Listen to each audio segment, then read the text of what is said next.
Kia ora koutou, ko Mikuta toko ingoa, kei Hakinakina o Waitakere aho e mahi ana, kei te kaiwhakako hapori taku tūranga. G'day, Mick Coulthard, Community Coaching Club Lead at Sport Waitakere, and I'm coming to you today with our coffee chat from Vertical Adventures, amazing climbing gym in Glen Eden, and they do serve coffee as well as tea. I'm on the teas now. But today I'm talking to the president, the chairman? Chairperson. Chairperson, yep. The chairperson of Auckland Climbing Youth and Development Club. Mike, welcome. Thank you. Good to have you here. Can you just give us a few words about how you came to be the chair of the Auckland Climbing Youth Development Club? A mouthful, to say the least. Yeah. Our story probably started early 2018. Yep. AIMS was announced as a sport. Climbing was announced in AIMS as a sport for the first time ever. And of course my daughter decided that's what she was going to do. So three of us parents kind of got together as prep for AIMS, and the kids started climbing together regularly. And we went to AIMS and got blown away by not only the event, but that Auckland as a region had only sent 6 kids to AIMS, whereas Hamilton and Rotorua and places like that were double or triple the number of kids. When we started to talk and find out what was going on within the Auckland scene, we got told coaching was only for the gyms, there was no real support structure in place, it was too hard, too difficult to do.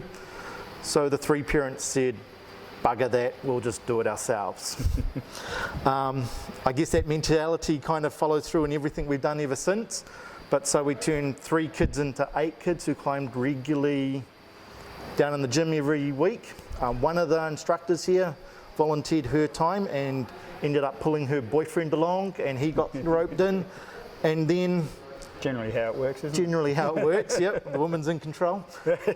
And the club began in a very kind of voluntary, very ad hoc kind of way, with just a group of kids climbing together and their parents supporting them. We then decided to try and formalise that process and form a club. Came and had a chat to you guys about how we do that. Had a chat to, I guess, the traditional organisations within climbing. Yeah. With a mixed reaction and a mixed bag as to what could and couldn't be done in climbing, and what we could and couldn't do with coaching, the availability of coaches itself. But again, we said bugger all of that, we're going to do it, and formed the club and kind of processed over the last 2 years to where we're at now, where we've got 22 kids climbing on a Thursday, we've got community programs running, we've got a wider network of about another dozen kids who come and go as they can. Yeah. So now we've kind of really built this just community based out of Glen Eden, and that's where it started from. Yeah, cool. My involvement in that was one of the dads suggested that we build this club in front of my daughter, and so I had no choice to join. And then after a little while he said, oh, work commitments, I can't. He was the chairman to begin with, I can't continue. Guess what, Mike? You're now it. And 3 years later, here we are. Yeah. That's kind of ACYDC at this stage. Yeah. So through those initial stages and those steps, what, you know, you've talked a lot of the sort of steps that you did take, but were there any sort of, not necessarily roadblocks, because you wouldn't be here if there was a roadblock, but were there sort of, oh, what are you doing there, challenges to I guess, forming the club? Yep. Absolutely. There's that. We're a fringe sport. There's no funding in the sport. Because the sport operates very much, there's the gyms who operate as a commercial basis, and there's the clubs who tended to operate either at the event level or the elite climber level, and there's nothing in between. The mindset from pretty much everybody was, what are you trying to do that for? We can't have 2 clubs in Auckland. What do you mean you're trying to deliver something to youth and to the base of the sport? It's too hard, too big, you'll never get support, you'll never get community support, you'll never get funding support. Oh, by the way, if you want a decent coach, you have to go overseas and bring him to New Zealand, and we had all of that coming at us straight from the start. And one of the things we did really well from the start was we cleared the noise. We weren't prepared to listen to it, and we set our own goals and our own vision for what we wanted to achieve. And it wasn't huge kind of what you call those SMART goals. We actually just gave ourselves some overriding goal or overriding principles for what we wanted to achieve, because at that stage none of us had actually ever been involved in climbing, none of us had been involved in sport admin. We had no clue what we were doing, so we just set these kind of big broad goals, and how we got to those we kind of determined as we went along. And so as we went along, that mindset of bugger what everybody says we can't do, let's just focus on a solution to what we can do. No, we're not going to get overseas coaches. Yes, we do understand our industry's instructors traditionally have been travellers who have come into New Zealand, stay in the country for a year or two, move on. We didn't want to be caught in that model, so one of our core goals was we're a local club. We want to develop some local coaches. And that kind of comes down to that big wordy name, because we've got development in the middle of that big wordy name. So we understood that not only were we developing a club for kids who wanted to develop in the sport, but we were developing a club for coaches who wanted to develop in the sport.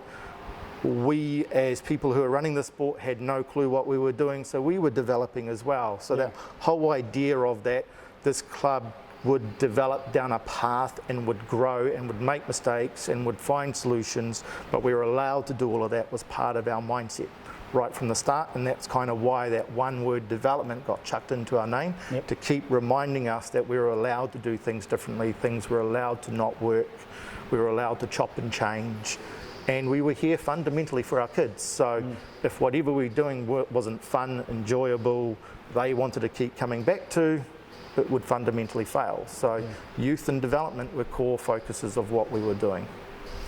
Awesome. Well, there's so much we can unpack in that mouthful. I guess I forget who terms the phrase, but that old story, eat an elephant one piece at a time. Yeah, absolutely. And again, it looks, what you do in sport and as administrators behind the thing can look ginormous, but it's just really about taking that one chunk, knocking that off, grabbing the next thing, knocking that off, because we didn't try and do everything at once. Like, we spent a year before we became a formal club being that voluntary organisation where we tested what worked and what didn't work. We kept things quite small for a reason, and we found our feet. We allowed ourselves the time to find our feet.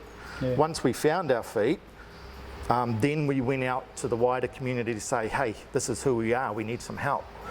What would be, so what would be your milestones, I guess, along that journey? So you're talking about a really amazing journey, taking a step at a time, but obviously I was going to use the word project-based, was it? But milestones, I guess, was it separating little bits and pieces to get to a milestone? Okay, that's where we're in now. What's the next step, and so on and so forth? Yeah, How did you do that? Or what were they? I guess we were lucky that we had we took a very business mindset to what we were doing, and I was very lucky that the people around me had skill sets that enabled us to work really well off each other. So we had a highly organised, highly process-driven person in the team. We had a highly strategic person driven in the team. We had a financial person in the team. So we were able to pull off each other's skill sets to kind of come up with ideas and plans.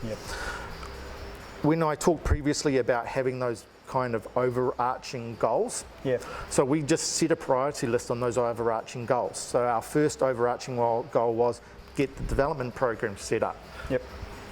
Simple. So what were the things underneath it? Well, first we needed funding support. We needed to identify people who we could bring into coaches. Once we had the coaches, what could we add to them to help them grow? Do we have enough kids to do this thing? No, we had 8. What was the figure that made it financially viable? So we did all of that and we packed it into a package. And we had a very clear vision of what that would look like. So we had a clear vision of, we're a youth-focused club. We needed this to be an environment where kids felt safe and it had a fun element, but it was also about learning something new and developing. There were expectations on the kids. Let's not pull away from that. We've got a very young base of coaches, so there was a relationship aspect that we were managing in terms of how we were stepping through all of this, because this is brand new to our sport as well. Nobody else was doing it quite like this. So we went to other clubs and said, hey, have you got a development program for your youth? Can you share it with us? Here's it, but nobody follows it, was the only response we got. So we kind of started from scratch and we built it up to our voice, our way, our community. Allowed our coaches to have control over that, allowed our kids to have input into that, and then we took that to the community. I mean, you ask one of our big milestones, TTCF coming on board, believing in what we were doing, prepared to support us moving from a very ad hoc program to a very structured, organised one. That was one of the key aspects for us as a club. That was our first stepping stone, our first goal, our first target hit. Once we got that support from our community, we were able then to take the next steps and process into our next goals. You know, we had being professional, and identifying professional isn't wearing a suit, ticking every box, having all the technology in behind. It was about acting professional. It was about having structures for financial management, structures for how our committee worked, structures around how we saw our goals and how we communicated. So we put all of that in step by step by step. One overarching goal, put the few little, not a huge number, we didn't give ourselves 20 tasks, it was about 4 or 5 tasks. Once we knocked those off, then the overarching goal kind of fell into place and we moved on to the next one. So we started with get the development program up and running, be professional, be financially driven and motivated, form some relationships with our outer community, deliver a community-based program. That was one of our very first goals, and we just kept working behind each of those overarching principles, and as we knocked one of those off, we moved on to the next one and on to the next one. After 2 years, we're kind of going back to those and now expanding on each of them as we progress, you know. Okay, cool. Because again, nothing happens overnight, nothing happens as fast as you like. I mean, we're considered a fast club, we're considered fast decision makers by everybody we work with, but we're working not to our timetable, we're working to funder timetables, we're working into school program timetables. So, you know, being prepared to say, hey, can't happen overnight, but it will happen. You know, that famous quote, that's what we've been working with. Just 2 years, we've got ourselves on what we think is a solid platform now. And now we're trying to expand what we're doing, build in more and more things, and allowing those that we're supposed to be delivering a program to then take ownership of it and deliver it themselves, being the kids. Awesome. So we've got to the point now where as parents, we've probably done as much as we can in terms of identifying what, where, how, when. It's now up to the kids to take some ownership, and they're identifying their set of priorities that we now need to start to deliver on. Cool. And that's a mighty fine segue, because that's one of the questions I'd love to ask you is, you know, I've been involved on the outsides of the club for some time, and I've been watching it, and I'm absolutely loving watching the journey. And one of the things that I am just really excited about is the youth leadership aspect of the club. Now, how did that come about, and what does it look like? Youth leadership is an interesting big catch-all word. How this all came about for us, I guess probably telling you what we're doing. Basically, we've switched our club on its head, and our youth are now leading our club. That includes, out of an 8 committee, 5 are people under 15. They're driving, they're making the decisions, they're setting the priorities. We as a parent group are trying to deliver that. It also includes that our kids are doing the fundraising, they're organising that all themselves, they're going looking for sponsorship. Our kids are literally leading the club. How did that happen? Came about as post-COVID. I mean, we all talk about COVID as this big crunch moment where we had to think about what we were doing and why we were doing it. we got through all the chaos of COVID, and in November we pulled all the kids together to do a culture and values and leadership session just up here. The original intent of that session was, let's find out what the kids are thinking, and maybe we add that into our thought process. The outcome of that was completely different. So what we did was we did a session where we talked about the club in terms of stories.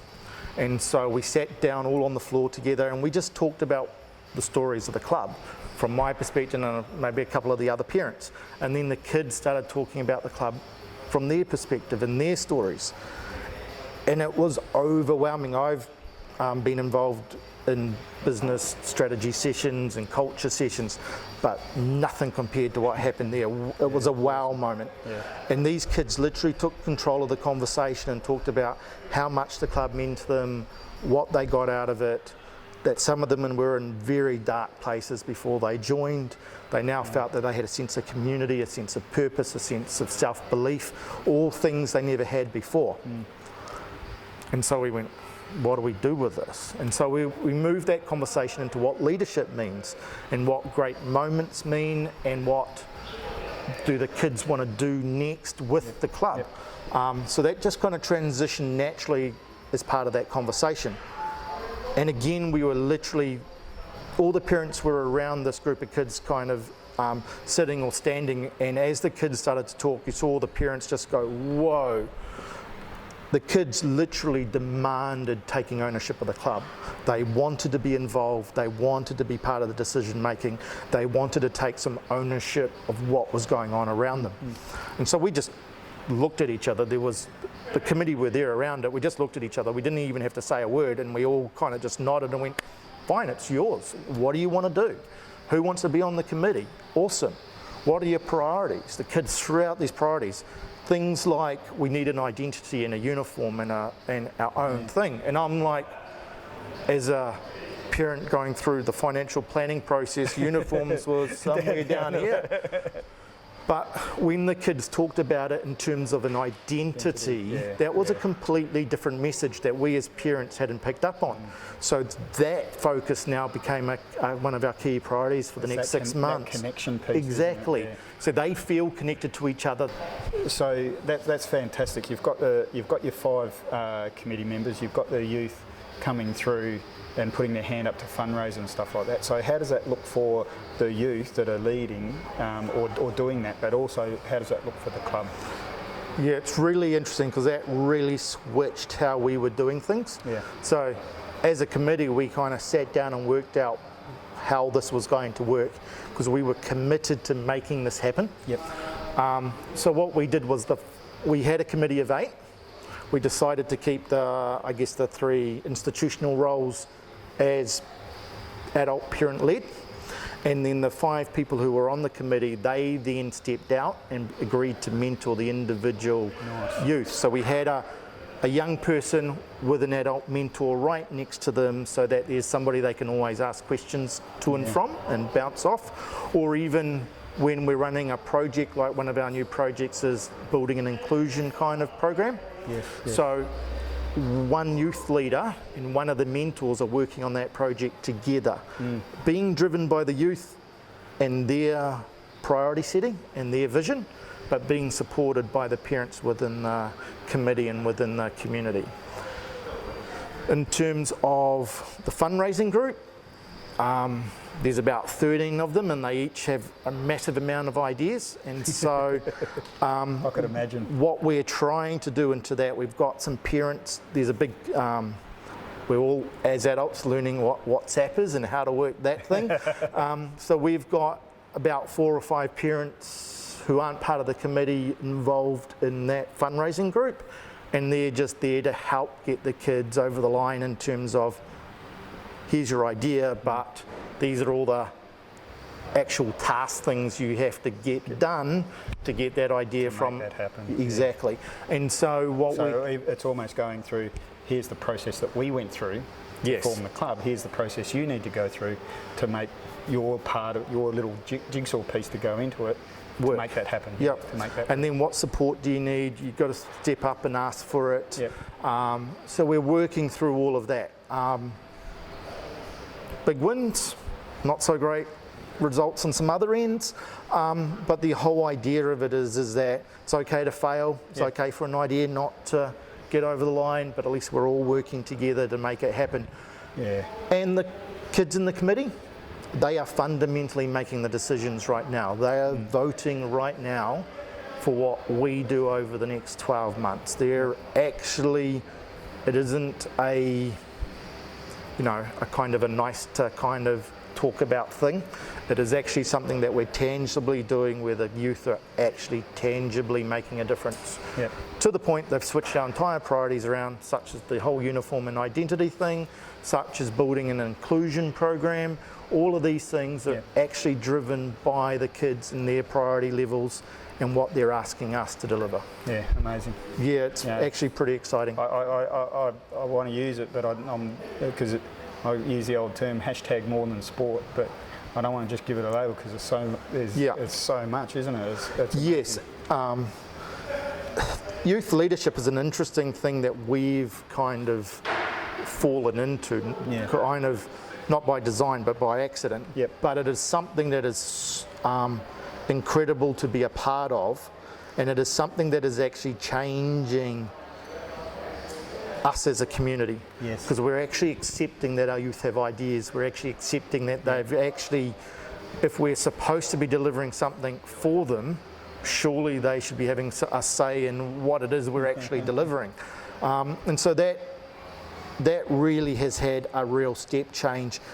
And the amazing thing about it is the buy-in from the parents. Yes. So the parents are going, when we originally set this up, I got a few emails coming back, oh my God, all the workload, my kid, school, But as soon as they see it in action and see the vibrancy and the dedication and the commitment and the passion the kids have for what they're trying to deliver, changes the entire discussion around.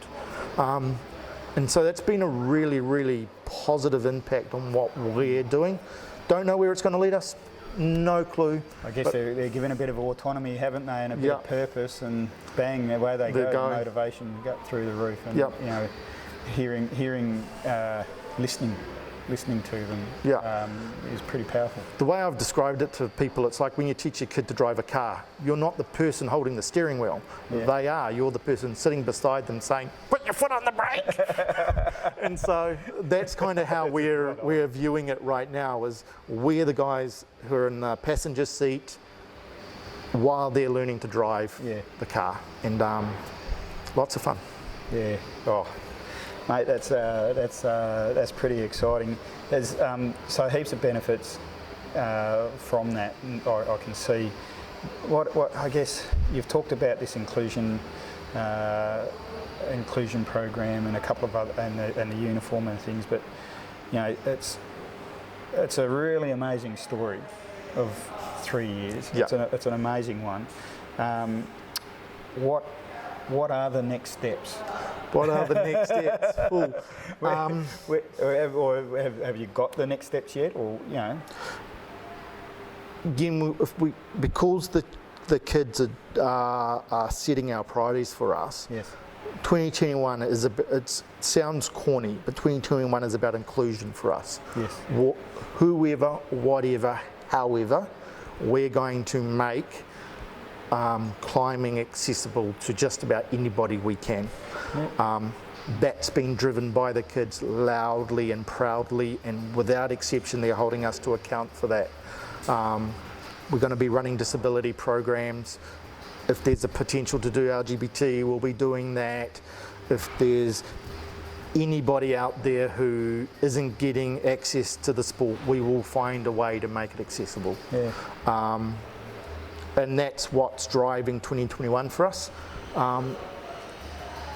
In terms of some of the other tangible aspects of the club, the kids are proudly and strongly protective of this idea of community and what they stand for. So they've literally gone and said, we are the pack, that's who we are. They talk about this this quote that was found, no matter the situation, no matter the obstacle, we will not back down, we will overcome, because we're never alone. And the idea of they're there to just keep ploughing through, that no matter what anybody says, they're going to find a solution, and they're going to do it together. That's what's driving the club forward, and I think we're going to see more and more of that kind of identity come through over the next 12 months, where that belief of as a together we can do things stronger, better, higher is just going to keep progressing. Tangible outcomes, who knows? Yeah. But those two things are really going to be driving our future. Yeah, it was direct. Yeah, absolutely. Yeah. That's pretty amazing, Mike. Well, geez, I'm really excited to see how it goes, for sure, and follow the progress of those excuse me, of the next steps. Team, you've heard a fair bit from Mike and how the Auckland Climbing Youth Development Club. I'll get there.